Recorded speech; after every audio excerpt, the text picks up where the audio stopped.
আসসালামু আলাইকুম এভরিওয়ান। সেদিন দুপুরের খাবারে ছিল প্রথমেই গরম গরম ভাতের সাথে ঢেঁড়স ভাজি। দেখতেই পাচ্ছেন ঢেঁড়স ভাজি আমি অনেক পরিমাণে নিয়েছি, বেশি করে। তারপর ঢেঁড়স ভাজির সাথে একটু কাঁচামরিচ মেখে ভালোভাবে তারপর খাচ্ছি। ঢেঁড়স ভাজিটা আমার ছোটোবেলা থেকেই অনেক পছন্দ। ছোটোবেলা তো সাধারণ আমি তেমন সবজি পছন্দ করতাম না, বাট এখন সবই খাই। সো এটা ছোটোবেলার পছন্দের জিনিসই আমার।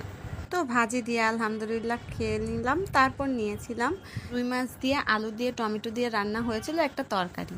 আলুগুলো দেখতেই পাচ্ছেন একদম জাম্বো সাইজ বড় বড় আলু। প্রথমে একটা আলু খেয়ে নিলাম, খেয়ে দেখি তরকারিটা অনেক মজা হয়েছে। কালার দেখে আসলে বোঝা যাচ্ছে যে তরকারিটা কত টেম্পটিং লাগতেছে, আর খেতেও অনেক টেস্টি হয়েছে। প্রথমে আলু মেখে তারপর এটার সাথে লেবু মিক্স করে তারপর মাছ নিয়ে একদম খেয়েছিলাম। অনেকটা টেস্টি হয়েছে, বিকজ এটা টমেটোর জন্য একটু টক টক লাগতেছিল, আর লেবু নিয়ে টকের পরিমাণ আরও ডাবল হয়ে গিয়েছিল। তারপর নিয়েছিলাম আমি আম ডাল, যেটা আম দিয়ে করেছিল, আর আমটা আমি একটু টকটা অ্যাভয়েডই করি, সেটার জন্য একটুই নিয়েছিলাম।